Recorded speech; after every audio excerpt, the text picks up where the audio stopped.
Hi folks, welcome to episode 2 of Tour Talks with myself, Chris Trott.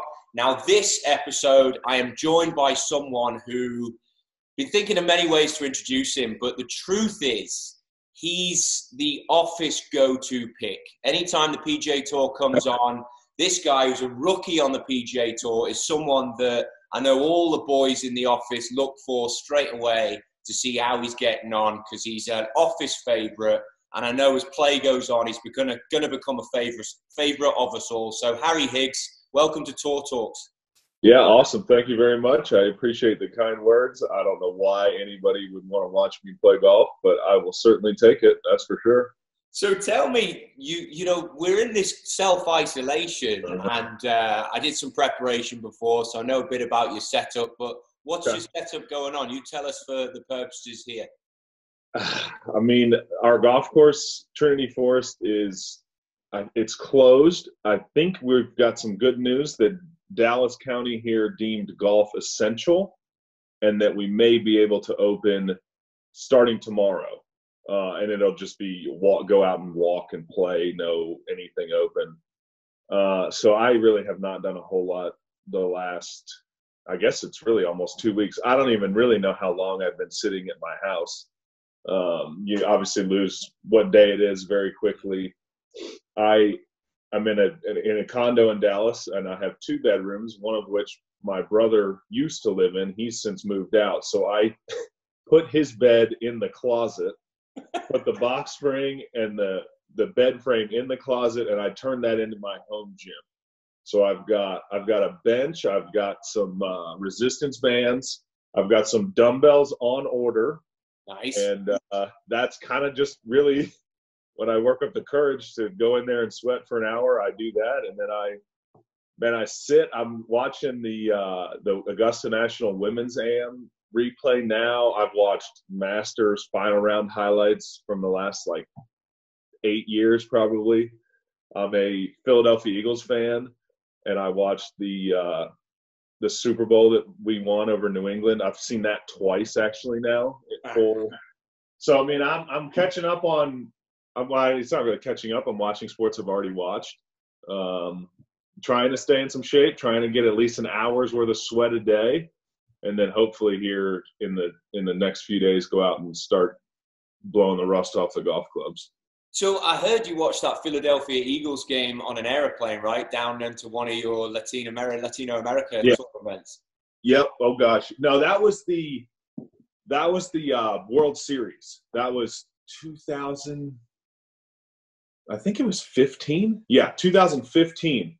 Now I'm a fair weather baseball fan. I really only care about Philadelphia Eagle football. I've been a Philadelphia Phillies fan when they were doing well, and then obviously living for the majority of my life growing up in Kansas City, I kind of was a fair weather Royals fan, obviously, when they made their run. And in 2015, they were playing the World Series against the Mets, and I think I got to watch one game, but then had to fly down to Uruguay, which is not close. Fly down, play a golf tournament, fly back, and then we finished on Sunday, and we're flying back overnight. We got on the plane, and they were still playing. I think they won in 5. I think it was game 5. And I walked on with a Royals hat, and one of the flight attendants was a Mets fan, and so he was giving me some grief.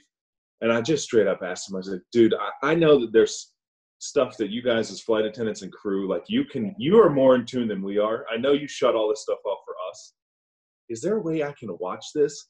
And he said, no, we can't watch. We can't, he said, I will have access to my phone and Wi-Fi and whatnot, so I can keep you updated.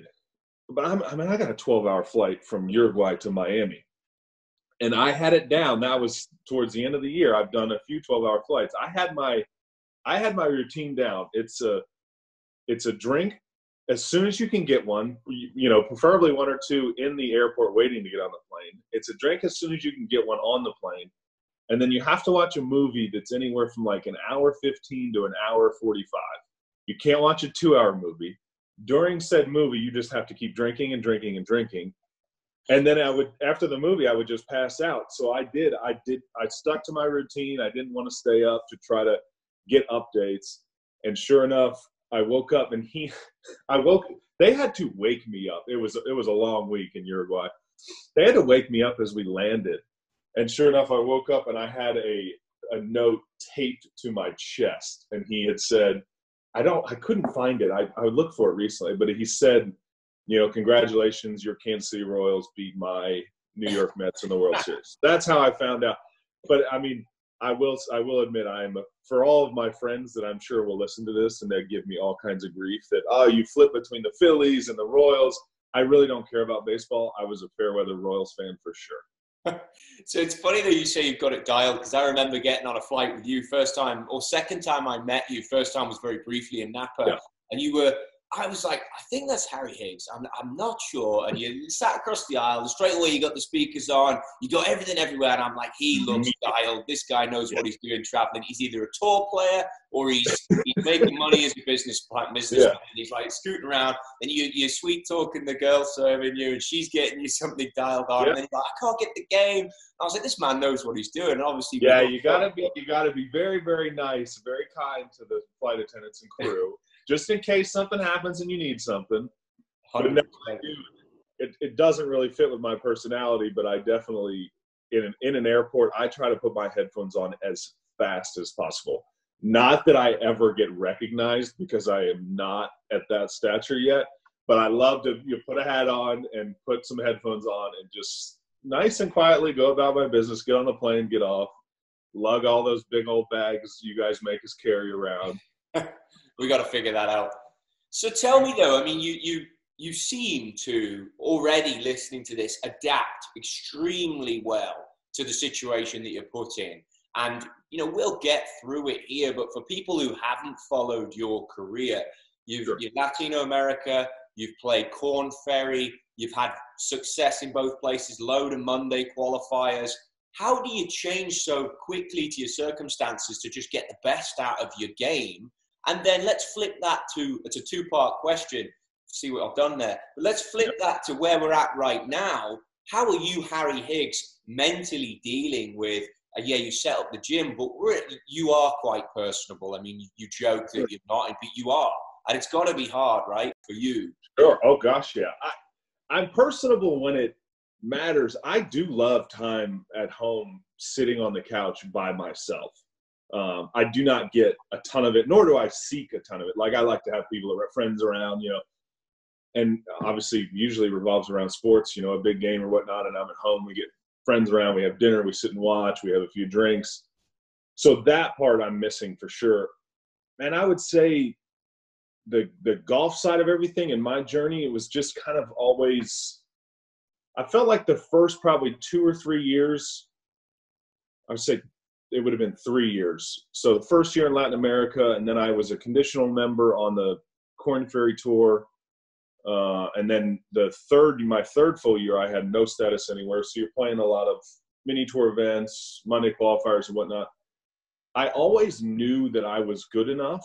Like, I knew it was in there. I hadn't really shown it to myself that I hadn't had the results to obviously get off the level that I was on. But I always knew I was capable of it. So whether or not I continued to have that belief and continue, I felt like the first 3 years were like more of a discovery in a way. Figure out what the formula is that makes you perform your best the most often. So I kind of felt like I had a good grasp on that the start of 2018. And the start of 2018, I go to Latin America Q School in January. And I remember saying earlier in the fall, after another flame out at Q School, which I don't really care for Q School, so I never really put much weight into that. I remember saying in the fall that I'm good, and I think it might be the best thing for me that I didn't get any Corn Ferry Tour status through Q School, because I do believe I need to prove it to myself somewhere else, being Latin America. And I remember saying that I'm good enough to win the money list on the PGA Tour Latin America. That was the goal, or Canada, or wherever it might have been. But I knew I needed to prove it to myself at that level. To start, I needed to get status on one of those tours. If you don't get to play the tournaments, you can't win the money list on the tour. So no, I did. I mean, I finished second at Q School in January, and then was really off and running. I mean, that just kind of was the start of the proof.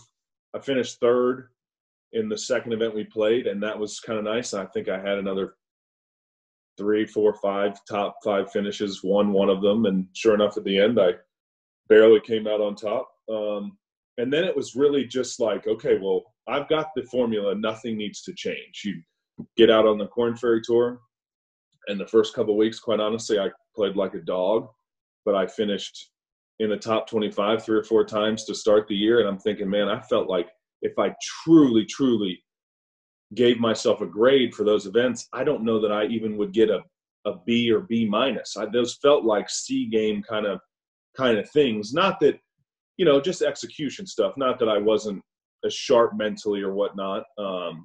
So that was kind of refreshing.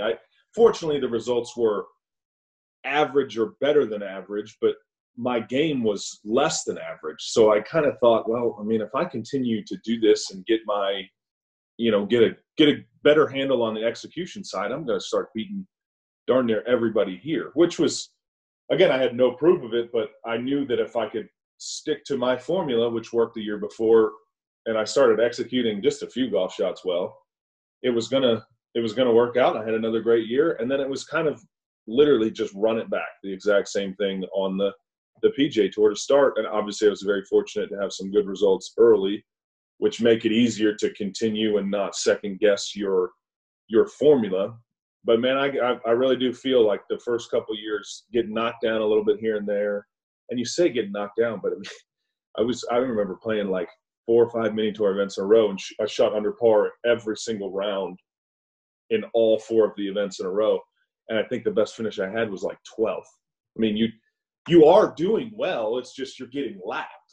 Yeah. And I just kept thinking, man, if I can give myself some full seasons anywhere, wherever it may be, if you can give me 15 plus events, I will be good enough, consistently enough in those events to start seeing some success.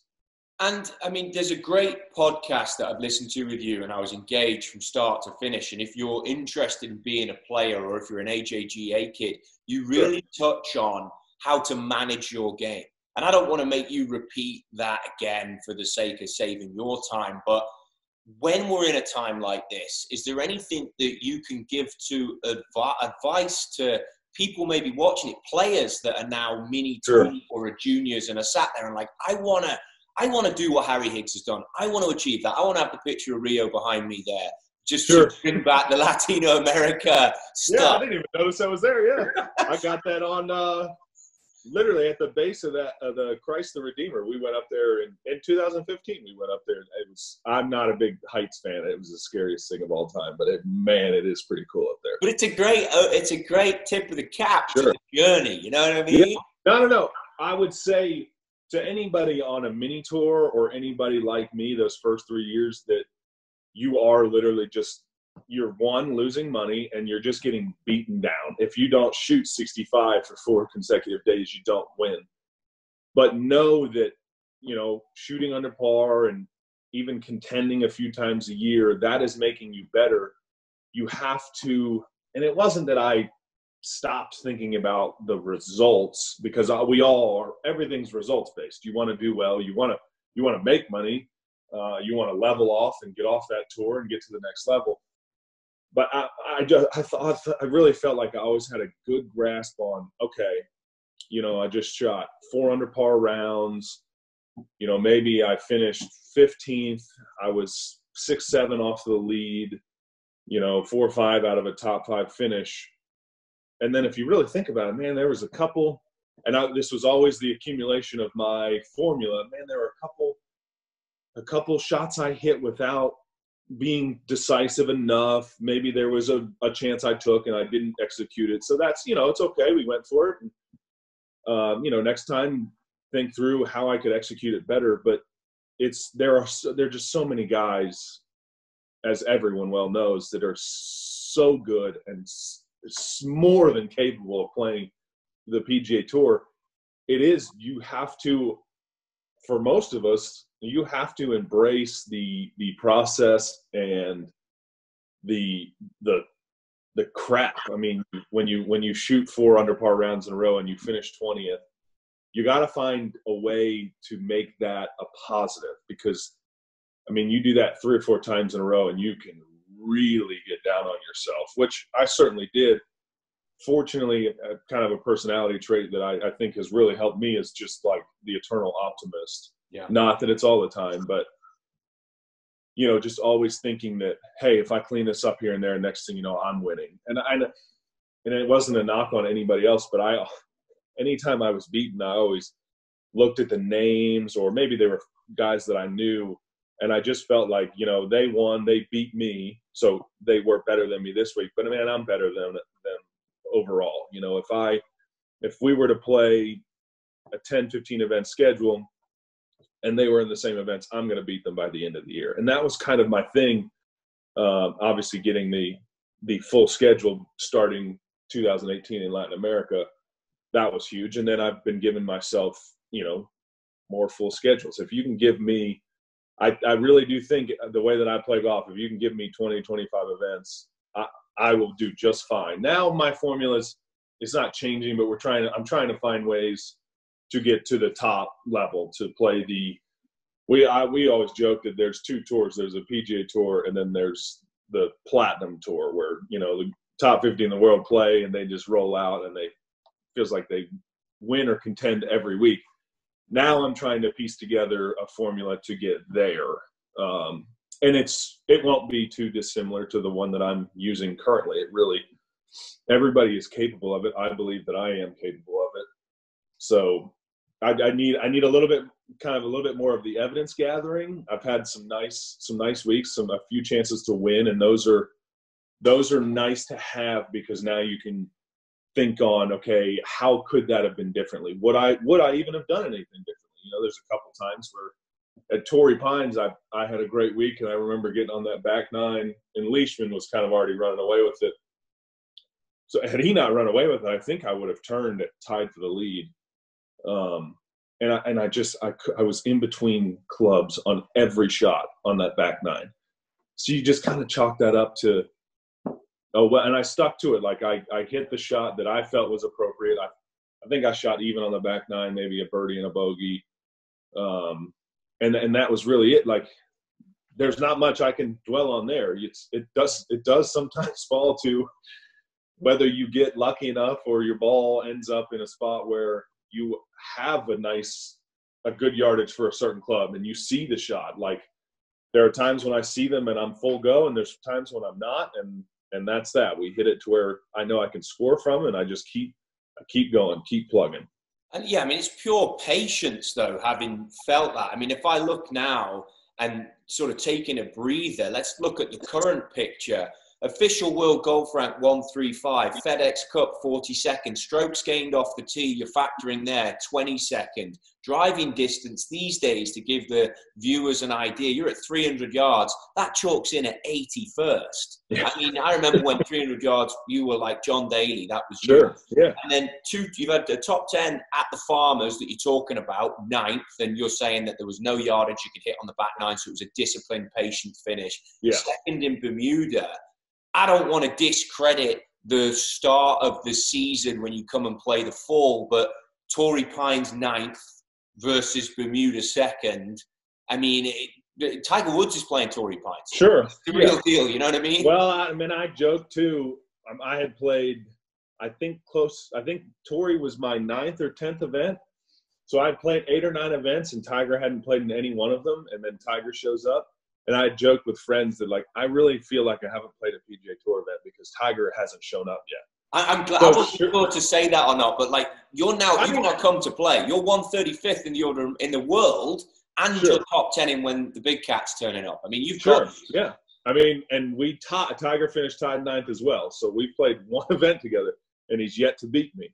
But no, I mean, at Torrey, that was the 3rd of 5 weeks in a row, and I mean, I was just miserable and grumpy. And again, another, you know, sometimes on the West Coast, I don't think there were any in the fall, but there's a few events on the West Coast where we're playing more than one course, you know, on Thursday, Friday, and in Palm Springs you play 3. That is miserable as a rookie, because then I have to fly there, get there, play at least 2 full 18-hole practice rounds. I have no time to practice and prepare. And Tori was as a rookie, and sorry to interrupt you, but as a rookie, are you having to play every start you can get, or the fact now that you're currently 42nd on the FedEx, is that giving you the opportunity to pick and choose a little more, or how's it work? I have played everyone that I've been eligible for, other than there was one other than Puerto Rico. So you must be like semi-welcoming this break, because you know, literally 2 years ago you were way away from this, and that's where I'm trying to get to your headspace. Well, yeah. When this first started, it was nice. I'm not thrilled about how long the break is. Yeah. I obviously understand why, and I would rather myself stay healthy and my friends and family and anybody else stay healthy. So I will stay away and do my part as much as I need to. But it was a 1.5, 2 year sprint to get here, where I had to play. Now, I had to play. I mean, you play every event in Latin America plus all that travel. I played, and that, which was not a lot on the Corn Ferry Tour. I think I played 21 of 25. So took 4 weeks off. Fortunately, I was having good results while I was playing to allow you to take time off. But there was a stretch there in 2019 where I think we had 18 events in a row, and there were guys that you because of where you are on the points list or whatnot, you literally have to play 18 in a row to finish the year, because you can't. I was fortunate that in that I was able to take some time off, but it still feels like it's a sprint. And then same thing, the PGA Tour, when you start, I mean, the Corn Ferry Tour finished, and 2 weeks later we're at Greenbrier and you're going 5 in a row to start. And for us as rookies in the category we were, it was vital that you play as much as you can, as early as you can, and get off to a good start, so that when Torrey comes around, you're in the field. Or when anything out west or in Florida comes around, if you've done well, you're in the field. Like, there are friends of mine that didn't get off to as good a start. They are rookies as well. And I obviously now haven't seen them in a while because of where we are as a society. But while golf was going on, I hadn't seen friends of mine for 5 weeks in a row because they just hadn't gotten into the fields of the events, where I was fortunate to do so with the results I had. So yes, to start this break was extremely welcoming. It felt like it was a 2-year run to here with no stop, tons of travel. And then kind of in a way, I feel like semi-established. I mean, you get more established when you've done this 4, 5, 6 years in a row, obviously, and I plan on doing so. But it was nice to kind of solidify my position in a way and then have a break. I wish the break was obviously shorter, but I will make do with what we've got. Yeah, I mean, it's interesting to hear how you deal with it. But one of the questions that sprung to my mind, and answer this, you will answer it very carefully, sure, but I just want to go in saying this is more because I have no clue. What happens now? We don't know when we're golfing again. Maybe you, and that's your right as a player, know more than we do potentially. But let's say we have no clue when we get back. How are they going to work this for you coming back and order of merit position? Because you quite rightly say there are rookies, and then there's tiers within tiers. You call it the Platinum Tour, you call it the PGA Tour. Yeah. Now you're in a situation where you're like more than halfway into you've already said it, feeling settled, knowing you belong. Sure. Probably wouldn't be right now if we went back to saying, well, 2020 is a wash and we're out. How's that going to figure? Any clue or any concerns as a player? I have a clue. I don't know that I'm able to say it. No, but it's just like we love you at TaylorMade. Sure. We love the fact, and I have to get it in here because I want to join you in it. We love the Harry Higgs. I love that. Yeah, I've got the quarter zip, just the quarter zip on too. It's not as deep as some of the shirts. How do you decide if you go one button undone or if you go two? Grayson has been great to me. They have a 4-button, 1, 2, 3, 4 button shirt, and if it's a 4-button, there's just one button, Okay. the bottom button. They sent, and this was the start of the arrangement, and they sent a few shirts. A couple of them have 2 buttons and a couple have 3. There's a good chance that if I wear the 3 button, none of them are buttoned. I'm on a 3 here. I will not wear the 2 button one. Really? And it is, I have said it a few times, and I will probably lean into it a little bit more because it is something that makes me different than others. It is not for vanity. It is because I'm a big guy with big round shoulders. And the more those buttons come up, that 2-button shirt, you'll watch me and I'll be pulling on it. It just feels like it's suffocating. Get caught back here somewhere. And I'll be walking around in the fairway. If you see me doing all this, it's because not that I don't like the shirt, but it's that the shirt just doesn't quite fit. So I told them I need to be sent the 4-button shirts from now on, and I'll just button the 1, and that fits perfectly. Good to go. Never mind the platinum and the PGA. You need to get them to make the 4-button and just call it the Higgs model. That's what we need here. I've got a good idea for Scottsdale next year for 16. I've got a pretty good idea. We'll see. And that's a good turning point. That's a good flip. You produced the Brew Weekly down there. How good was that? That didn't go unmissed. See, then it's so funny because that was Saturday, and I just missed a birdie putt on 16. And I mean, one of the hardest shots out there is actually the tee shot on 17, because you walk away on 16 and your legs are still shaking. I mean, you're so amped. Even if you made just a ho-hum par, you're so amped that you have to walk under the tunnel and then go. Fortunately, we had a wait on the tee on 17 because I was still so amped. I mean, I just missed the putt, so I'd hit it and I was kind of running around, already thinking about celebrating. Tap in for par, go to 17 tee, and we wait for a bit. I hit last. Had a great drive, but a couple hops onto the green. And normally I just I like to get, like, one of my kind of bugaboos is I like to hit my shot and get the club out of my hand as quickly as possible, good or bad, especially if it's bad. I'm not going to break the club, but I don't want to I'll just start fiddling with it or kind of slamming it, hopefully gently. I like to get it out of my hands as quick as possible, good or bad. Well, as I turned to do it, my caddy, Mike, was going back to grab water because we were still adrenaline heightened. I mean, I probably should get that guy water. So I just kind of took off and started running. And right there off the tee is 10 green, and there's stands off the tee. Like, these people that are in these stands, there's a ton of people there. A few people on the other side waiting in line to get to 16. Ton of people there. And they start chanting and cheering my name. So I'm just, this is just odd, and people just start screaming and yelling and cheering. And I don't know, for some reason, it was not planned at all. But I mean, I had my driver, which normally I would not have, and I just kind of I need to do something, and I rode the driver. And I mean, I did it so quickly. They got it on camera, thank goodness. But then up at the green, I had completely forgotten that I had just done that, which was probably why I made the putt, because I was able to then focus on the putt and stop thinking about the buffoonery I just did, 200 yards back.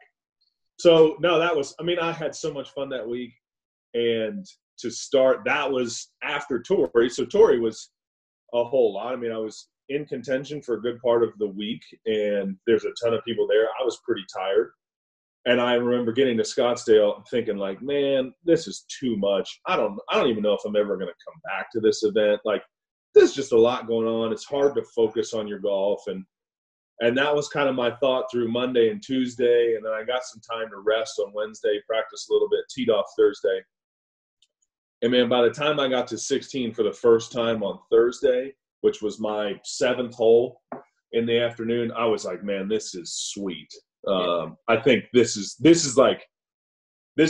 for me. I probably should do it like I did this year and kind of be annoyed with it almost, the fact that there's so many people around to start, and kind of stay away And then once Thursday comes, just full lean in and go nuts and have some fun. You can go back to the headphones until Thursday. Just walk around with the hoodie and the headphones and make a full Higgs shirt on Thursday. I don't know that I couldn't imagine the amount of grief that I would get.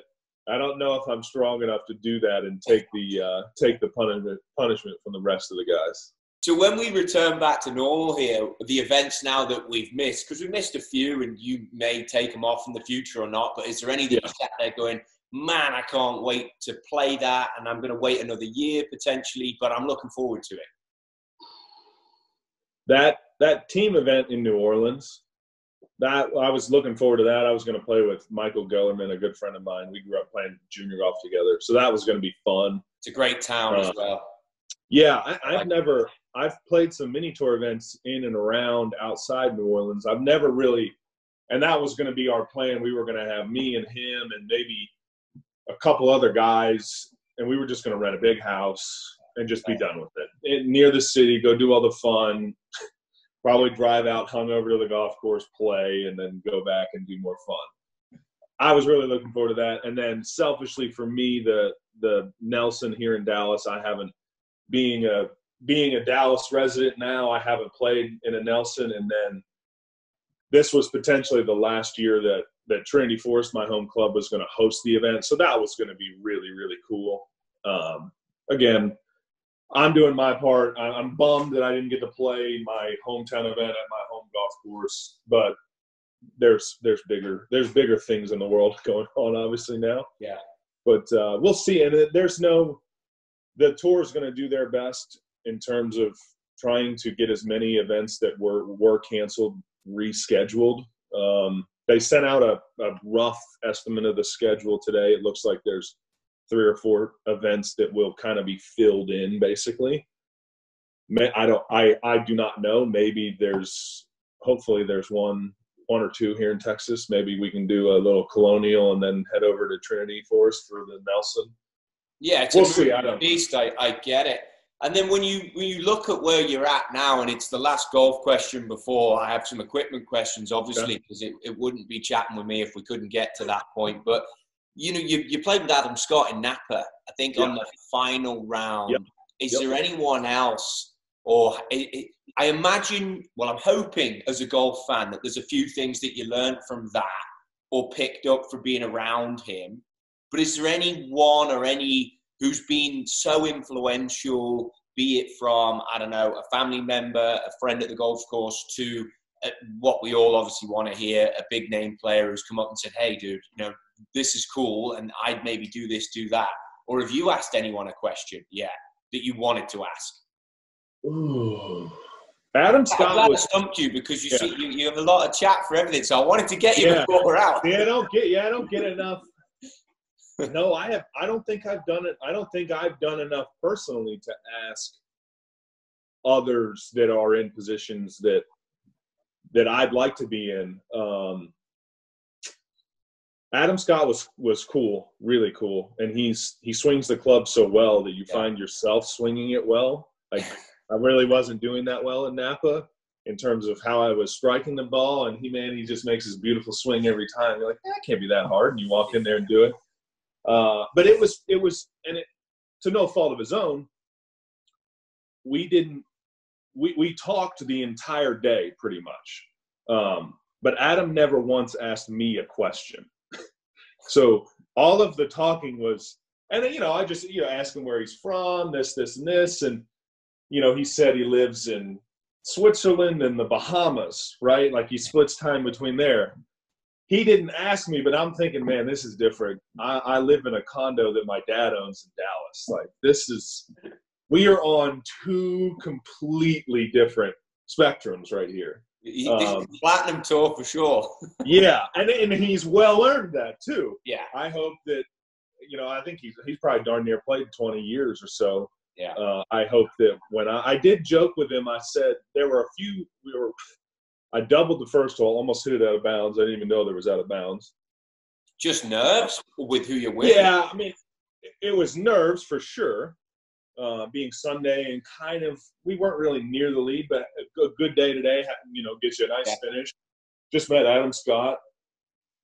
So the nerves knocked me off of what I was meaning to do. You know, I kind of made a swing and just hit it to hit it instead of hit it to what, you know, see a shot, execute the shot. Almost hit out of bounds, chip out, hit in the bunker, bladed over the green, chip on. And then I birdied the second hole. And then we're walking up 3. Well, after the first hole, it was kind of probably, I wish I would have made a 4 or 5, but it was probably the best thing for me. It was like, okay, I could care less who I'm with. I don't like playing bad golf, so now I'm going to do what I need to do to play good golf. Yeah. So did that and birdied 2, which was nice to obviously sit on my nerves. But we were walking up 3 fairway. We just driven it right near each other. And there was probably 300-400 people watching us, maybe if that. And Napa's, you know, more of a retirement area, some older folks. And I go, Adam, man, I was expecting a lot more good-looking women around. You know, I was kind of the thought that all the good-looking women were following you. And he goes, man, not anymore. I'm getting a little older, and you know, they're all following the Ricky Fowlers and Justin Thomas and those guys. So I thought that was pretty funny. He definitely would joke and laugh. We had a good time, but yeah, it was, you know, ask him where he's from, where he lives, and he never asked me, you know. So, you had it all dialed out, ready to go. So tell me, on the equipment side, I remember when I met you for the first time in Napa, you had a Spider center shaft, and this thing was, I imagine I know you got it there. Just show it. It's pretty battered, right? This is pretty good for me. So I say to you, hey, listen, Harry, look at that. The bottom end of it. So that usually happens on cart paths after I've missed a putt, and it's not a big whack. It's just kind of letting it know you're there. And I'm not sure. I guess it would be this way, maybe. Yeah. You can see there's the paint kind of chips right on where the line is, right where the hosel comes in. And yeah, just a couple other things down at the weight. It's kind of dirty. But I remember saying to you, I said, hey, you know, do you want a freshie? And you were like, nah. I like this thing to be part of me and to know what's going on. Man, I had the first Spider, I had the white one. I used it for probably 3 or 4 years, and the paint was chipping on the head, and it was like half silver, half white, and everybody would make fun of me. And like, I notice it when people mention it. So when you say that, I'm like, oh yeah, I'm good. I don't. But when I'm over a putt, I don't see that, you know, like, and I wonder if I use it in a way that, you know, it's another thing to like refocus me in an odd way that my putter doesn't look like garbage, but my putter's kind of beaten up. But hey, that doesn't really matter. We're putting now. We're trying to make a putt. And does it make it? You must have clubs that you feel under the pump, you can trust them and rely on them. And sometimes when a club is worn in, it's been through the Korn Ferry victories. It's been through the PGA Tour graduation and progression. Yeah. So sometimes I always find that when players get a new club, they have no history with it. So therefore, it's like, how do you get the history with a club that you're like, that's now part of my setup, that's me? Yeah, that's probably one of the main things is that these irons I used all year last year and was planning on using them all year this year. Which model are they? The 790? Right? Yeah. No, 760.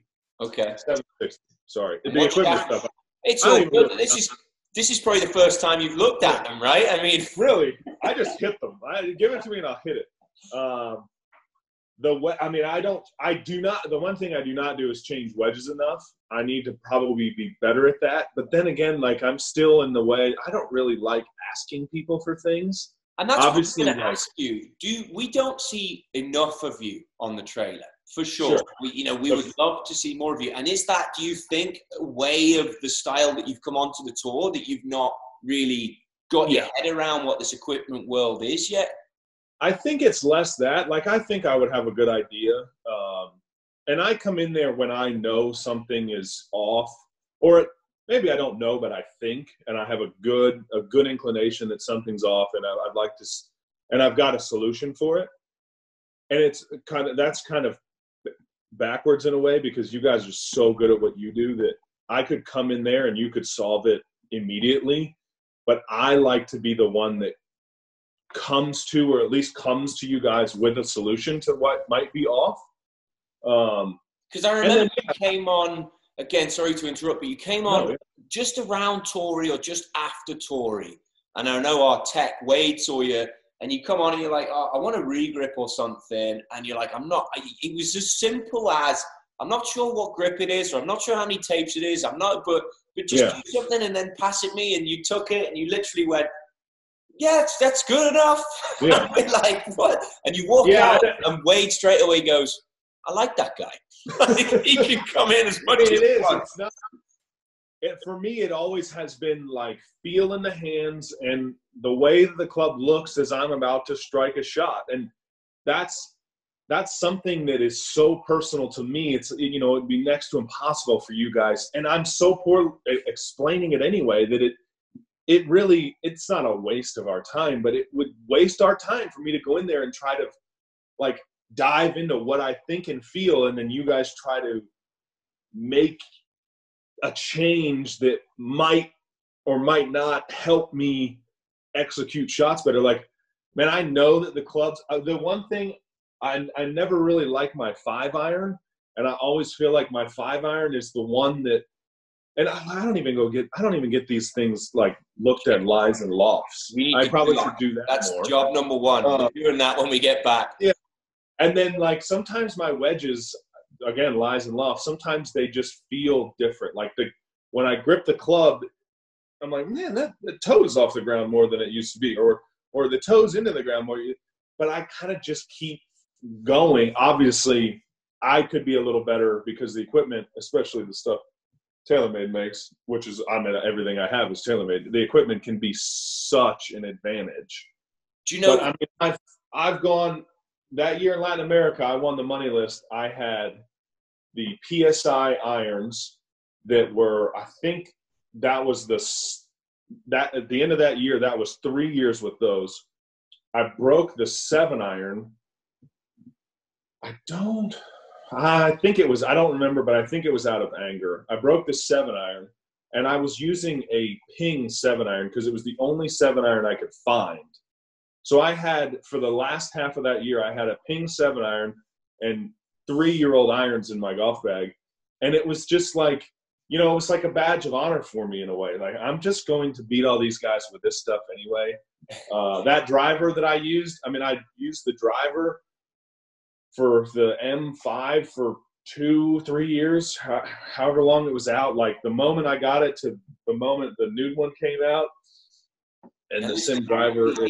These are mini tour problems, and I want to say to you now, like we had Doc on last week, we got you on this week. The job number one for me and the boys when we get back is now we can have a chance to have a breather. Sure. All the sim has come out and all the new gears come out. We're getting you on and we're getting you acclimatized with what's going on there, just so you can figure it out. We're not going to have you fly in an extra day early to do this. We'll do it around. That will never happen. I show up when I want to show up.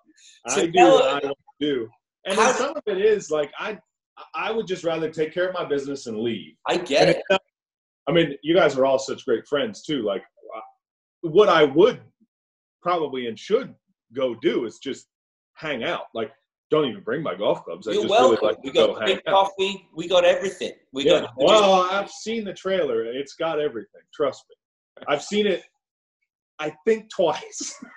And one of them was on YouTube. So tell me then, with you, what makes the decision to join TaylorMade? Was it you obviously been playing that stuff, but what made that decision so easy for you? It was the TaylorMade while at school here at SMU. Our coach at the time, Josh Gregory, was on staff, so it was just kind of the easiest stuff to get, if you will. I was always using the driver, so he took over my sophomore year, and then from like mid-year sophomore year, so that was 2011 until now, I have played a couple times. I'll switch out a putter, but I have played 14 clubs, more than the majority, 14 clubs and the golf ball for, I guess, about 9 years now. And it just there. So there really wasn't a decision for me in a way. Like, I just keep getting whatever the new ball is.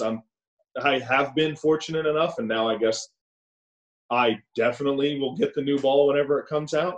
But I just kind of get it and hit it, and usually in like 3 months I notice, yeah, this ball's a little better. Like, it's just as good, if not better. You know what? I can't remember his name, but the ball guy came up to me in Phoenix and was like, "Man, we'd really like to know, we're going to go through another ball. What would you like to see improved?" I said, "I don't know. Every time I get one, I find, and That's usually great. it takes me a little while, but I find something that is better in this ball than the other." He doesn't come out very often, so that'll be just that'll be so music. just keep doing what you're doing, right? I mean, for me, you've done nothing wrong in 9 years. I felt like the ball's gotten better every year. I think that's amazing, and it's such great credit to our college guys, and it's such great credit to looking after you. And I know Jason Housey and Scott Bulwer did a fantastic job with you through the ranks, and they kept saying, "We got this guy Harry Higgs. He's going like this. Yeah. He's going to be with you boys." He might get there, yeah. And then it started to take off. No, I mean, the relationship, and when you're me and you're finishing school, both relationships professionally and personally now you realize you need to cultivate those, and you need to, in a way, those people, if you do the right things, will continue to help me. And that was both, that was the thing with TaylorMade. I didn't do much, but I certainly made sure that, I was always using the stuff, and I would always ask nicely. I wouldn't ask often because I was always so afraid of getting told no. And there were times where it did have to be no. I went to the Kingdom one year, and we joked about this when I went to the Kingdom at the week of Torrey too. We joked about this, that I went there, and I was under the impression this was right before Latin America, so I still had those PSI irons, and I think I was going to get into, I want to say the 760s were new, something was new. And I went there under the impression that I was going to get fit for a full bag, and they said we can do woods, driver, 3-wood, hybrid, but we'd have to charge you for irons. And I mean, this was it's funny to joke. This was 2 years ago. I had no money at all. I could barely afford the flight out there. So I was like, okay, well, I'll take the woods, and I'll be taking these irons to Guatemala with me here in a couple of weeks, and that's that. So no, I mean, I was always deathly afraid of being told no, and it was funny because I never really ever got a no. And I know that, I mean, the TaylorMade has been so good to me, and it's funny that I think my contract is up this year. I think it was 2 years, like last year and this year. And I probably shouldn't say this, but it's so funny that, like, I'm gonna sign with TaylorMade. So if they need to cut my pay, which I hope they don't, I hope they increase it. And it's my job to make sure they increase it. But I'm not going to use something else. So, well, I get it. If you need to kind of cut some budgetary items, my agent he's going to love this when he hears that. But it's going to be the easiest renegotiation for TaylorMade of all time. I almost feel like we should stop now for your sake. Yeah. But listen, you're such good value and so entertaining, and I am enjoying every moment I'm getting to know you more, even though I didn't expect it to be on a video conference call. Sure. We've done very well in terms of the IT side of this, I think. I think we did. I don't know that I messed anything up, and that's huge. That is I just hope it's all recorded. But listen, mate, you enjoy that workout today in the spare room, and I am looking forward to seeing you out there, and I want to see you on that trailer, and we're going to get you fully dialed in. You are welcome anytime. You keep this up, and there'll never be a no again from us. The first time I walked on, actually, I don't need it. The first time I walked on the trailer, I saw, and I do not deserve a locker, but I saw there's like 12, 15 guys with lockers in the trailer. And I don't know why you'd need a locker in the trailer, but I was not one of them. And again, I shouldn't have been one of them. This was very early on, and I still don't deserve one. Don't ever give me a locker, because I use that as motivation. I was like, man, okay, I'm taking a mental picture of everybody that's in here, and now I need to beat every single one of these guys. But no, I'll come on the trailer just to hang out. We need to get probably lies and lofts checked, and my 5-iron sometimes feels weird. So other than that, we'll be fine. Should be easy. A selection of 5 irons and then lock and live. We've got you covered.